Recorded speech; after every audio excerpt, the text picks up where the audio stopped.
On a beautiful day in early April, downtown Carpinteria would typically be buzzing with activity. Instead, we find quiet streets with many shuttered businesses. That is what COVID-19 has done to our community. Carpinteria, along with the rest of the state and nation, is in the midst of a health emergency. The coronavirus, which causes the COVID-19 disease, made its way around the globe from Asia in early 2020. Easily transmitted from person to person, the virus causes flu-like symptoms and can be fatal for some, particularly for the elderly and people with pre-existing conditions. As people began testing positive for the virus in the western United States, California Governor Gavin Newsom declared a state of emergency on March 4th and recommended social distancing measures throughout the state on March 11th. In the next 2 days, health emergencies were declared in the county of Santa Barbara and nationwide. The intent of social distancing orders is to keep the virus from spreading quickly and overwhelming hospitals with sick patients. This was a lesson learned from countries like China and Italy, where healthcare systems were under-equipped to handle the inundation. The first cases of the virus in Santa Barbara County were reported on March 17, 2020. Unfortunately, every day has more cases reported, and now there are deaths too. Though the state has similarly seen a rapid increase in COVID-19 cases, health officials are now pointing to California as a social distancing success story. Early measures to stop the spread of the virus appear to have been effective. The rate of new cases is lower than in states where distancing measures were implemented later. But social distancing measures have come at a price. Unemployment rates have skyrocketed, and many businesses are in jeopardy. Schools are closed, and many people feel isolated. It's a time full of uncertainty and anxiety. Hi, I'm Larry Nimmer, a local Carpinteria filmmaker. In these videos, you'll hear from local Carpinterians about their lives in the times of the COVID-19 pandemic. Do you have COVID-19? I do. But eventually I had 20 out of my 23 students online, all in the little grids. I could see all their faces. Maybe wanting to get out and run an extra errand or stop by when they're running their grocery errands. For a lot of us moms, when the announcement came out yesterday about school not going back in session for the rest of the year. Out of maybe 10 or 12 samplings, so far one only came back positive. We're also hosting virtual happy hours.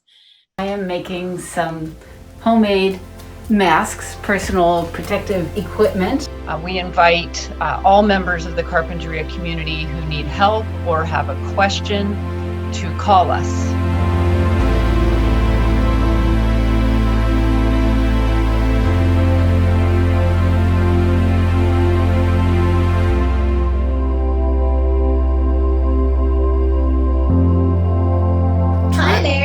Trish, how are you doing? Hi. I'm hanging in there. Now do you have COVID-19? I do. And what's it been like so far? I haven't had a fever. Mostly just a bad cough, little heaviness in my chest. If I get up and move around too much, I get a little bit short of breath and just really need to rest for a little bit. Well, I have underlying asthma issues and high blood pressure, so I was tested on the 27th of March. So I kind of had like a little cold around March 13th, really short of breath. So even talking a lot, I get short of breath. So I'll try to make it quick. I'm sorry, pardon me. Any recommendations to people what they should do? Stay home. Stay home. If you have to go out, wear a mask. What do you do for a living? Me, I waitress at the Palms, and I'm also a part-time caregiver. I know you're also Trish the Dish musical performer, but I guess you're not doing that either, huh? No, actually, singing kind of helps with asthma. What about your husband who doesn't have the virus? Can he help you still, and how do you do that? He can't go to work right now because, since I tested positive, his work wanted him to self-quarantine as well. He was around me the whole time up until I got tested. He's still not showing any symptoms, no fever. If my symptoms get worse, then I'm, definitely call my doctor first and then get the instructions where to go. Unless I can't breathe at all, then I call the ER first and then show up. I hope it gets the message out that it's very serious. Don't take it lightly, and please stay safe, everybody. Okay. Okay, much love.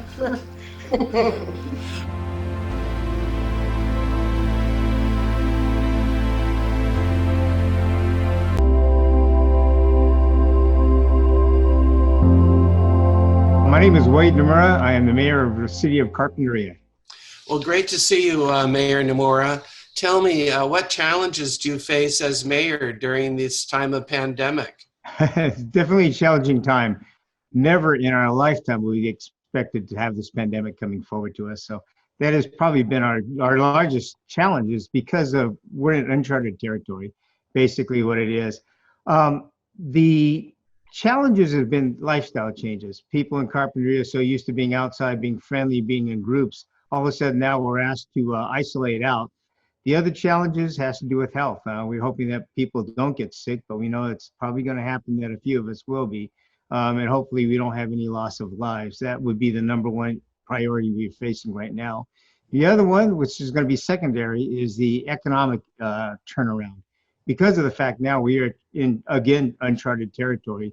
When we look at the economy and we look at those buildings, those houses, those people, those businesses that are having to close the door because right now that's part of the mandate.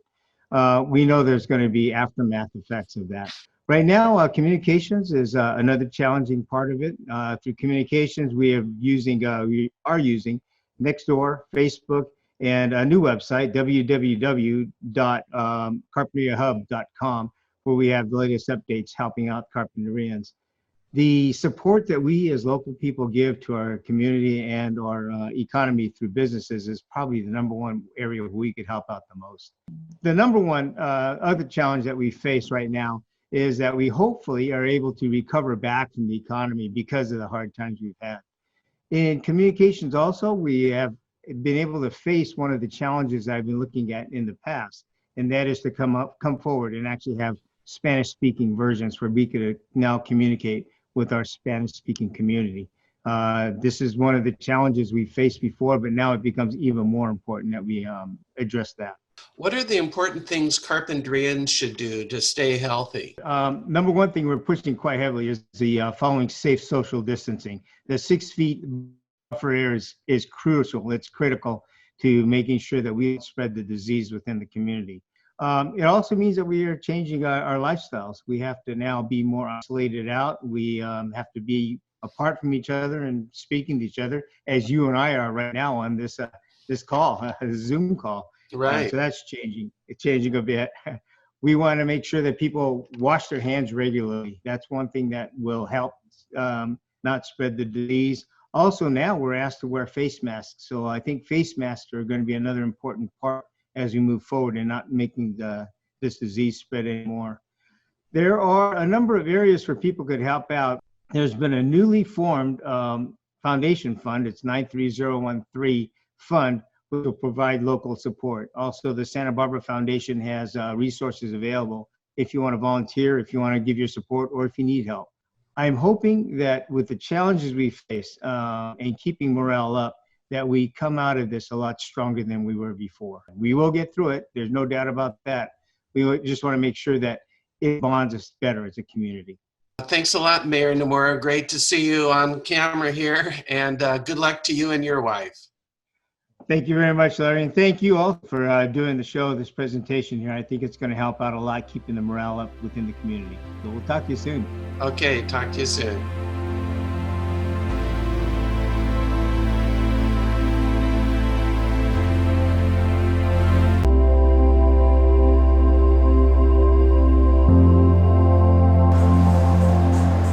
So, how's Gianfranco's holding up? We're doing the very best we can, delivering and getting a lot of to-go orders. Thank you, Carpinteria, for helping out. We appreciate it. Love you all. Thank you. Hang in there, Gianfranco. I'm getting a family meal. All right, look at this guy. family meal. Yeah, right now we're just scraping by, actually, just getting a little bit of orders here and there. And thanks to the community for responding and helping us out. We're doing the best we can, and we'll deliver to anywhere at Carpinteria. Dr. John Zimyanis, local family practitioner. Has anybody come in with coronavirus symptoms here in Carpinteria? I've had here, we have a very small office, but we were allotted 5 As test kits? test kits, yeah. Our first run was 2 weeks ago, and we didn't come up with anybody positive. We came up with one positive this past week. Presented more like a flu-like illness. That's out of maybe 10 or 12 samplings. So far, 1 only came back positive. And to my knowledge, he's doing well. He didn't have to go to the hospital? No. Were you able to conduct the test in your office here in Carpinteria and give them results? Yes. Yeah. The first run took a long time. It took about 5 to 7 days. Now the turnaround is about 3 days. We set up in my office, we set up a little station that is somewhat isolated from my waiting room, where if we already know that a patient is coming in, or we see that the patient is ill, fever, mask on, maybe upper respiratory symptoms, then we put them in an adjacent room away from our waiting room. That's the best we can do. Well, thanks for your thoughts. So my privilege, Larry, and you take care. Okay, you too. Thanks for being on the front line. Hi, I'm Tara O'Reilly, and I am making some homemade masks, personal protective equipment, perhaps not medical grade, but effective nonetheless. I'm making them for my sister, who's a doctor in Oregon. Well, it turns out that perhaps we all should be wearing masks now to really help flatten the curve. By the way, they're made out of my husband's old shirts.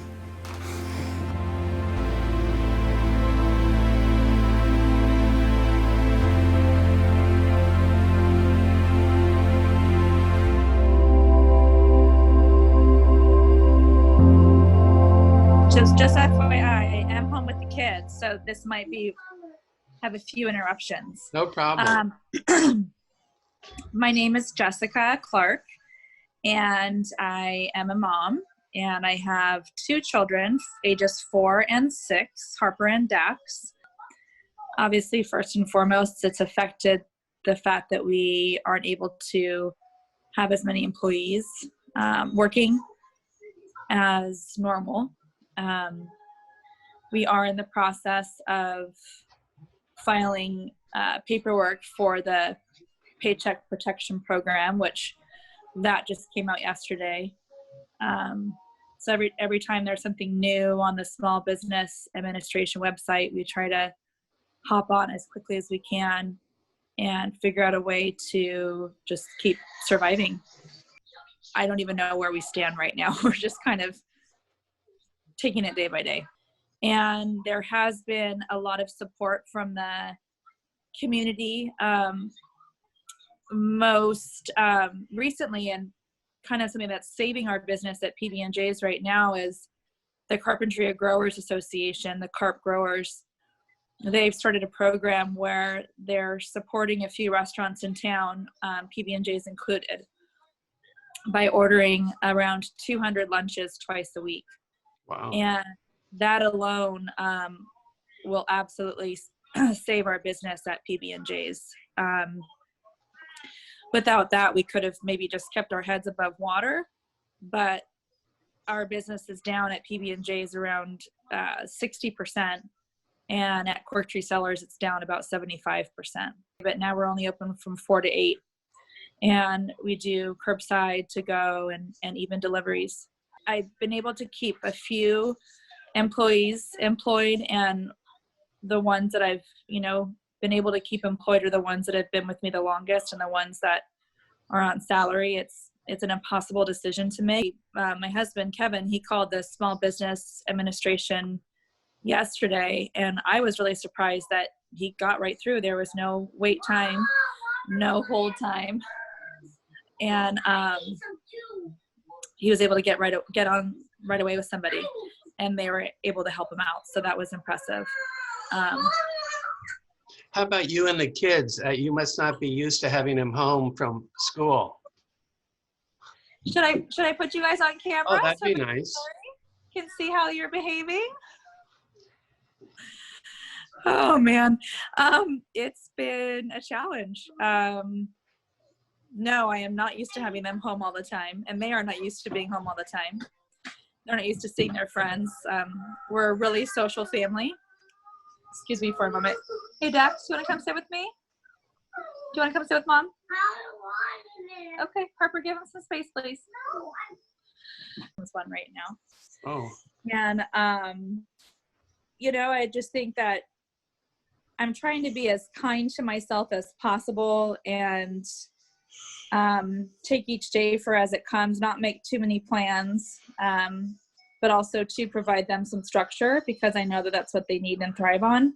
Are there any virus-related anecdotes of dealing with the new reality that you can share? My friend Asia has shared this with me, saying that says, inch by inch, life's a cinch. Mile by mile, life's a trial. So I think that for a lot of us moms, when the announcement came out yesterday about school not going back in session for the rest of the year, we thought it was going to be, April Fool's, that Governor Newsom was just joking around. But I think you guys need to give me 4 minutes. No, it's annoying. Okay, come here, buddy.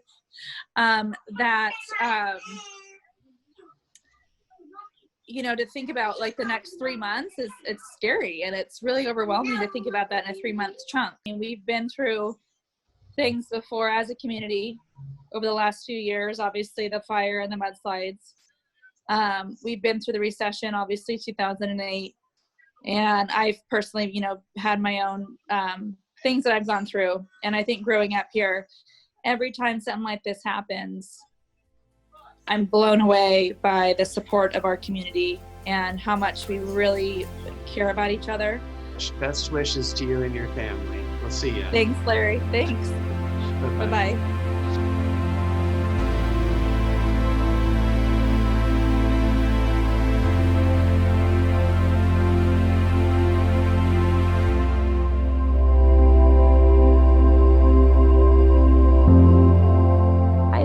I'm Jan Silk. I teach second and third grade at the Carpinteria Family School. How specifically does it work with you and your students? This week, my main goal was just to connect with everyone and get everyone comfortable with Zoom, parents and students. And it took a little while for kids to get in, but eventually I had 20 out of my 23 students online, all in the little grids. I could see all their faces. We were online in our morning meeting for an hour and a half. And the kids were so respectful and patient and sweet. And by the end, an hour and a half down the road, everyone had an animal on their lap or an animal up in front that they were showing us. It was super sweet, and it just felt really, really good to connect. And you could tell, again, that they were longing for that social connection with each other. So they all go into our Google Classroom, and it's customized for our class, for room 34. We now call it Zoom Room 34. And they go in, and there's under materials, they can find a daily schedule, and it tells what time they need to be up and gathering their supplies and getting their desk ready with their parents. And then class begins at 8:30. So everyone comes on board at 8:30. We'll have our morning meeting again. And then we'll start math during our regular math period. So we'll have math from 9 to 10:15. Then they have a half-hour break, and then we'll go into language arts.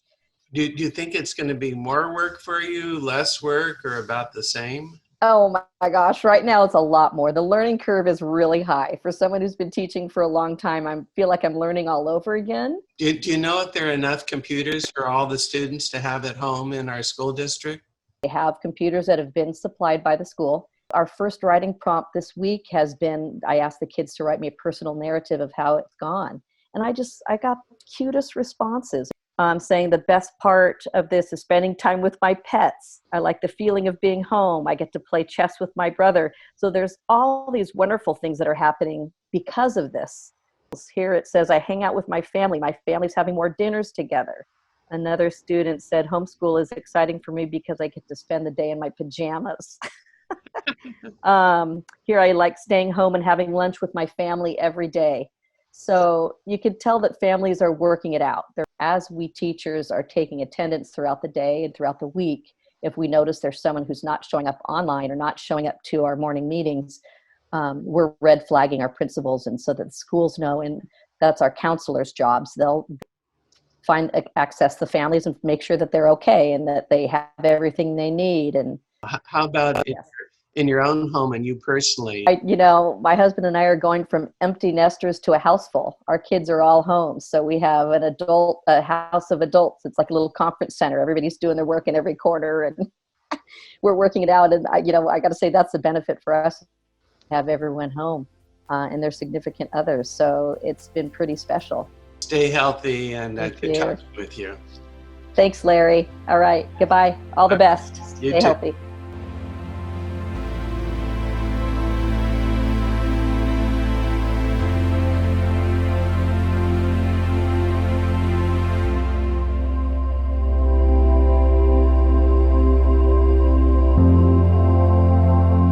Chesley, and I'm the Executive Director of the Carpinteria Children's Project. Now tell me, how's the pandemic affecting your organization? Well, business as usual is not happening at the Carpinteria Children's Project. We are not open for in-person parenting classes or support groups, and our classes for young children are closed. But our staff members have been assigned some new roles from home, and we are providing training for these new roles and implementing new programs. And I wanted to tell you about one in particular. We invite all members of the Carpinteria community who need help or have a question to call us. We have a new helpline. It's 805-203-6648. Or you can email us at care@carpchildren.org. We can help connect Carpinterians with grant opportunities if they have been significantly impacted by the pandemic financially. We can connect folks with food or mental health care. We can assist with signing up for unemployment or food stamps or other income supports. And if you are over 65 and have a medical condition and need help with deliveries or picking up medications, call us and we will help you. If you are frustrated or struggling with parenting in these difficult times or lonely and would like someone to talk to for a little while every week, please call us. The number to call again is 805-203-6648. And what will happen is you'll leave a message and we'll call you back as soon as we can. And just know that the number we will call back from will probably appear on your phone as a blocked caller. Please know that could be us. The other day I was at the high school and I saw the food giveaway. It was amazing. Tell me about that. Yeah, this is just a fabulous example of how our focus on collaborative relationships with other organizations in town is just really showing how we are stronger together. So we've been working with the Boys and Girls Club. We ordinarily have a food distribution every month, and now we're having one every week, and we're alternating the management of the food distribution between the Boys and Girls Club of Carpinteria and the Carpinteria Children's Project. Food Bank has been tremendous in providing food, and we welcome everyone on Wednesdays.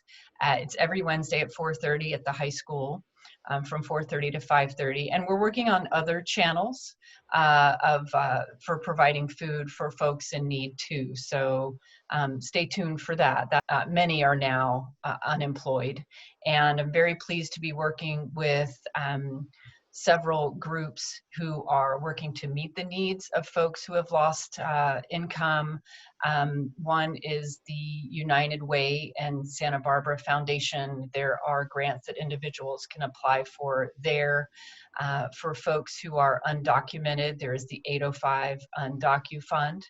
And we are happy to help assist folks applying for that if they would like. The 93013 fund is working very hard, thinking about the best ways to meet the needs in the community as well. It's really beautiful to see how so many individuals and philanthropists and organizations are coming together to think together and act together to do the best we can. United Way Santa Barbara Foundation Fund is eligible to any person, whether they are documented or not. If they have been disproportionately affected by the pandemic, you can go to the United Way website. There's also a link on the Carpinteria Children's Project website. We're at www.carpchildren.org, and you'll see a COVID-19 button at the top. It's a red button. The 805 Undocu Fund was set up during the mudslides and disasters to specifically benefit people who are undocumented, who are not eligible for unemployment and other public supports. So that fund has been reopened, and they are accepting applications now from people who are undocumented. Thanks a lot, Maria. I really appreciate it. Thank you.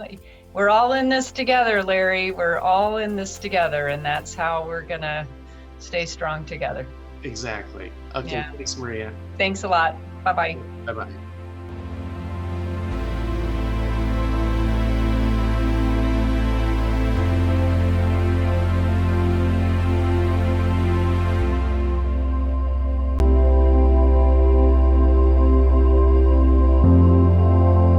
I'm Krystina Calkins. I'm the operations manager at the Linda Fairley Carpinteria Arts Center. How have things been different with the Art Center, and how's the Art Center coping? We have gone virtual, keeping up with the times. We have added a whole new page to our webpage with a virtual experience with concerts you can attend, and a page with over 200 free art activities, most of them with materials you can find in your own home. And we've also reached out to our different artists or art collectors, asking them to give home tours and share what art is bringing them joy right now. We're also hosting virtual happy hours, one for our volunteers, which is a private one, and one that's open to the public. Anyone that would like can attend. And those have been really uplifting. And even some of the people that attend that are musicians have been serenading us with live music. And how's your family coping and your two kids in school? I have two daughters in school in 7th grade and 12th grade, and they're both taking classes this morning via Zoom with their teachers. We found that still trying to have a schedule with things to look forward to has been really helpful to us. We plan themed dinners at our house, especially hard for my senior in high school because she's missing a lot of milestone fun events right now, including her high school senior prom, which was this last Saturday, or was supposed to be. So we had a family prom. And I have some pictures I can share with you. Our family dance party. Oh, wow. Uh-huh. And your prom daughter is Emily. There she is. Wow. Yes. And we did the hair, we did the makeup, we decorated the house. You can see up here with festive colors. And then we ordered filet mignon from Clementine's. Oh, nice. So we supported a local restaurant. So we're using Zoom now. Have you been using Zoom a lot? And that was pretty fancy, calling up pictures to share with me on Zoom. Yes, it's been very helpful. And it's great that they offer the free service to everyone. You can just have no more than 100 people for the free service. Wow. When you're on Zoom. So there are benefits about being virtual. I'm going to go to my beach now. Okay, Krystina. Well, I hope you have a good day. Nice talking with you. Thank you. Bye-bye.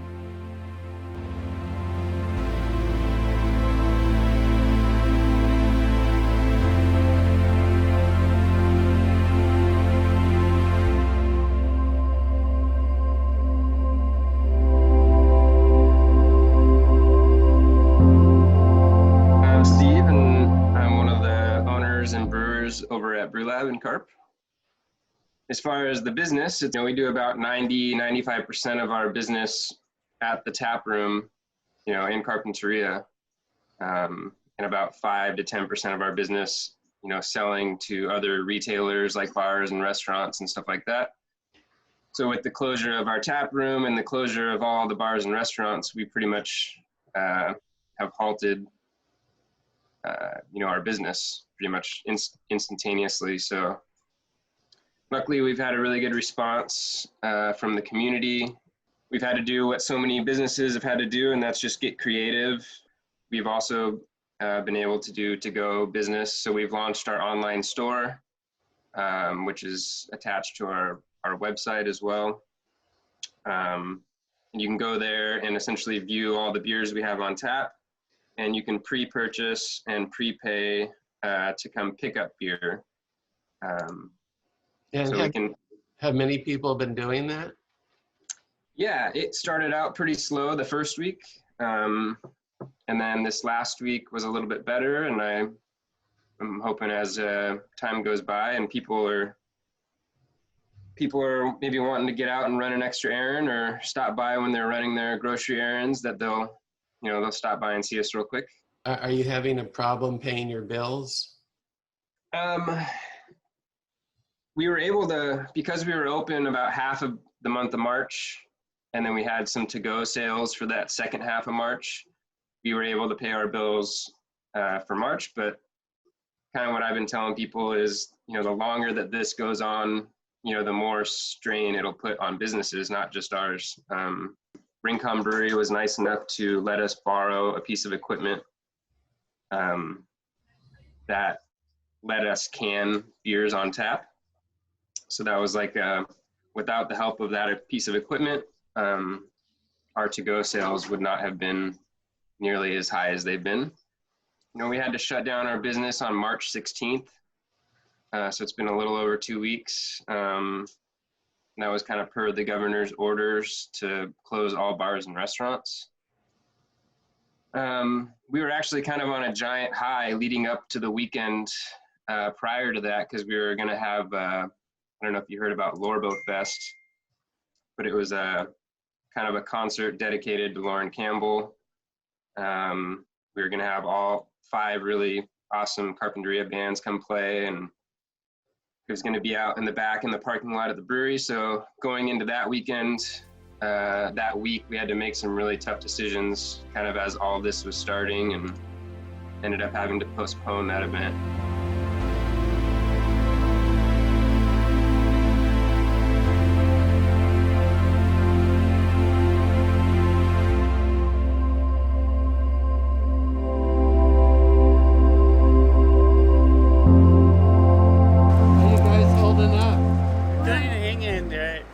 Like, how are things different for you?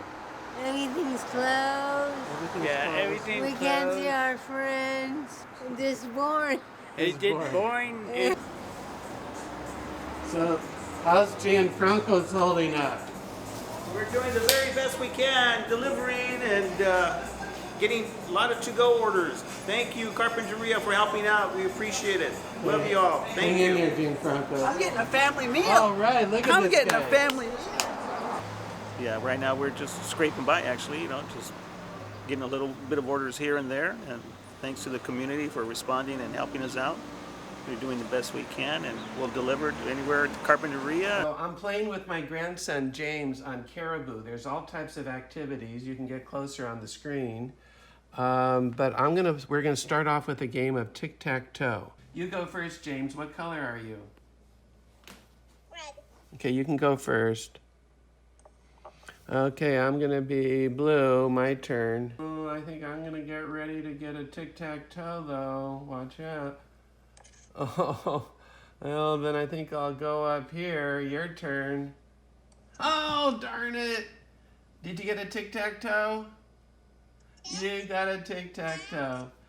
Good job, James. Why don't you add some eyelashes?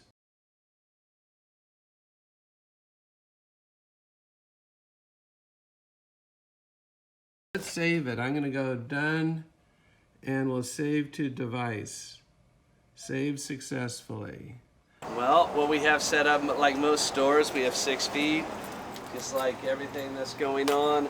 The difference is we're giving gloves out. The store is giving gloves to every customer. That way we know that clean gloves are coming into the store all the time. This is Pacific Health Foods. Pacific Health Food, yes sir. How's business been here at Pacific Health Foods? Business has been very overwhelming. Yeah. Great answer. Yeah, we've been very popular lately. We're very grateful for that. How are the people that come in here? Are they patient or are they Oh my frustrated? goodness, everyone's been lovely. I mean, all of our customers we are so thankful that they still come in and that they respect everybody and keep everybody safe and healthy.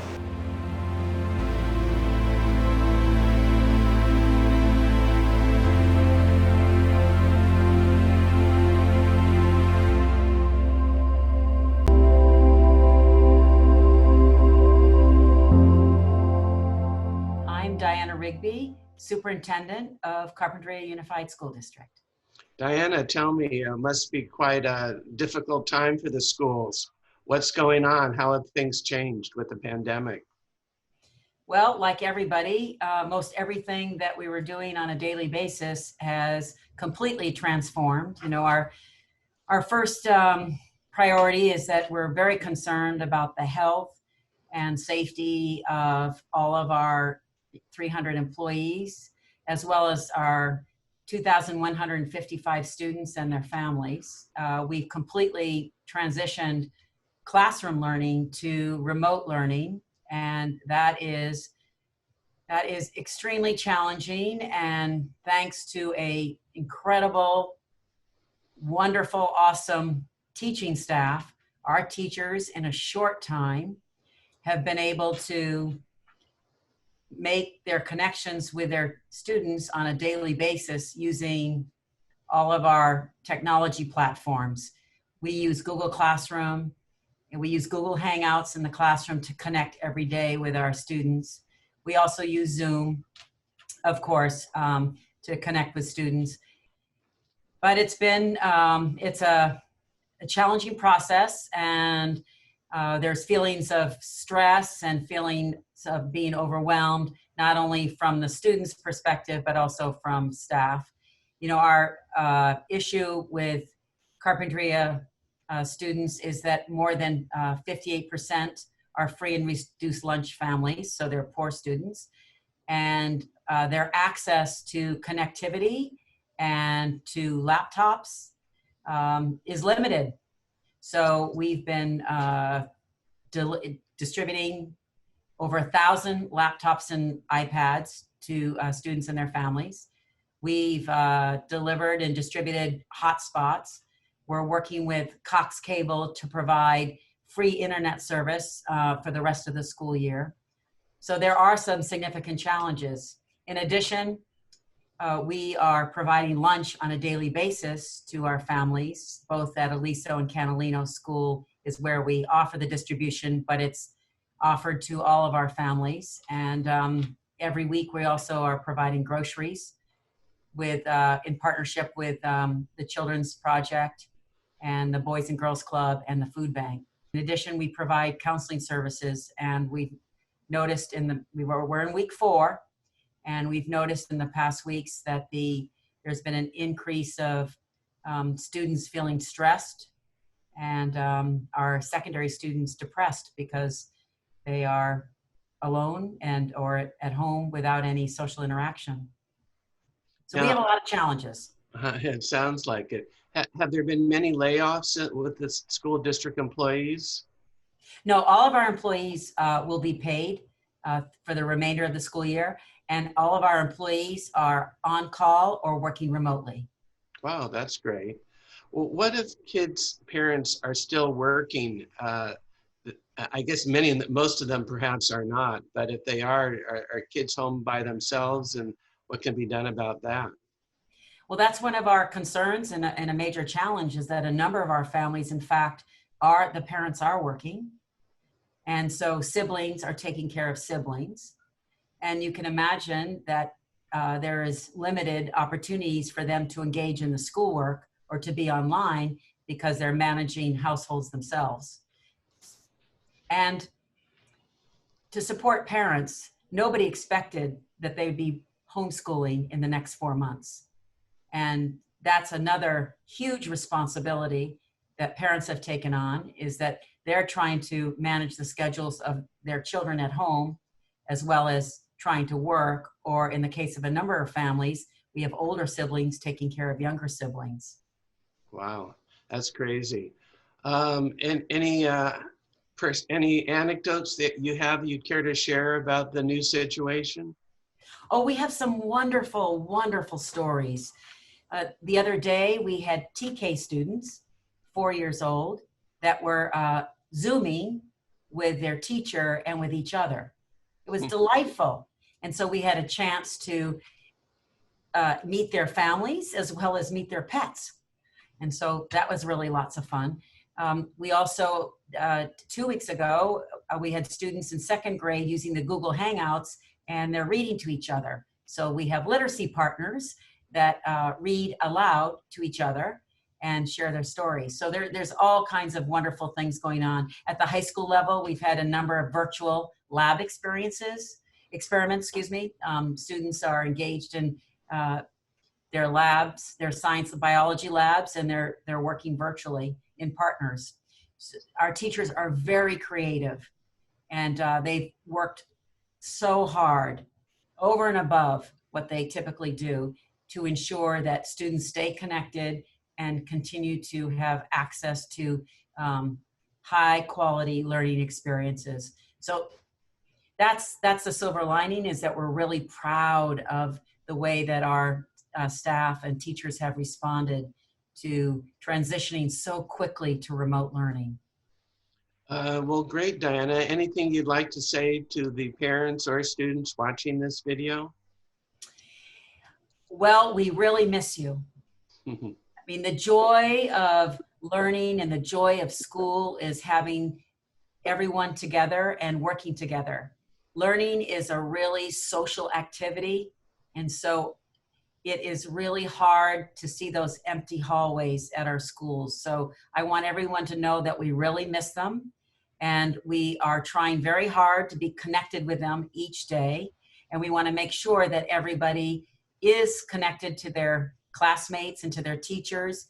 And if they have any questions or concerns, we encourage them to call or email their principals or myself, and we will make sure that we find you a computer and get you connected with the internet, make sure you have lunch, and make sure you have the opportunity to continue with your classmates and reading and writing and doing math and science experiments, all the fun learning activities that we offer in the schools. Okay. And remind everybody as well, it's a long slog. It's 10 more weeks of schooling, so slow down. We don't need to, we don't need to be online 6 hours a day. I don't encourage that at all. This is a time for families to be together, so we encourage, playing games, make sure you go outside, you have physical activity, and please read at least 30 minutes every day. Please. Okay, well, great. Well, thanks so much for your good thoughts, and you're hanging in there, and we have a wonderful school system. So I wish you well and good luck. Thank you so much, Larry. Take care and stay healthy. Be well. Okay, bye-bye.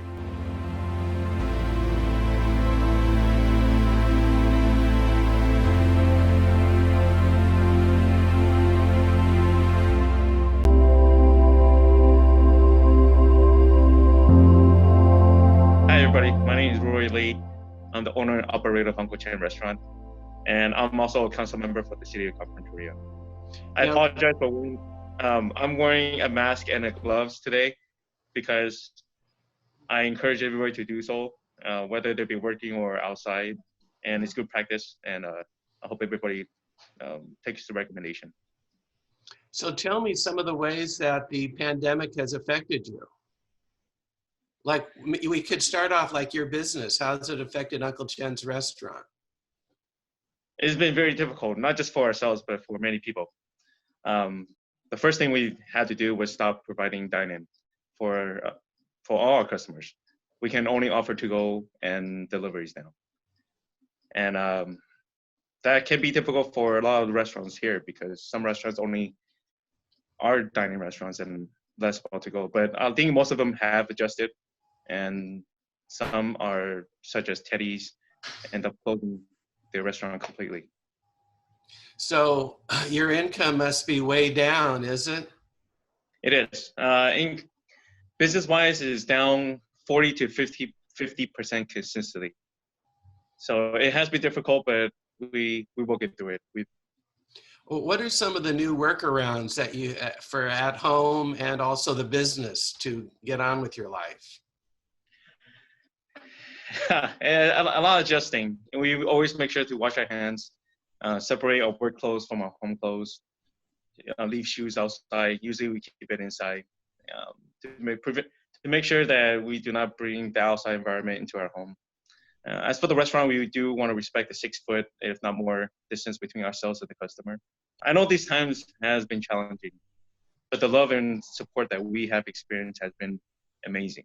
Almost just, it brings tears to your eyes because people really do care about community, and they are doing the best that they can to support the local business. And I feel that we will get through this together.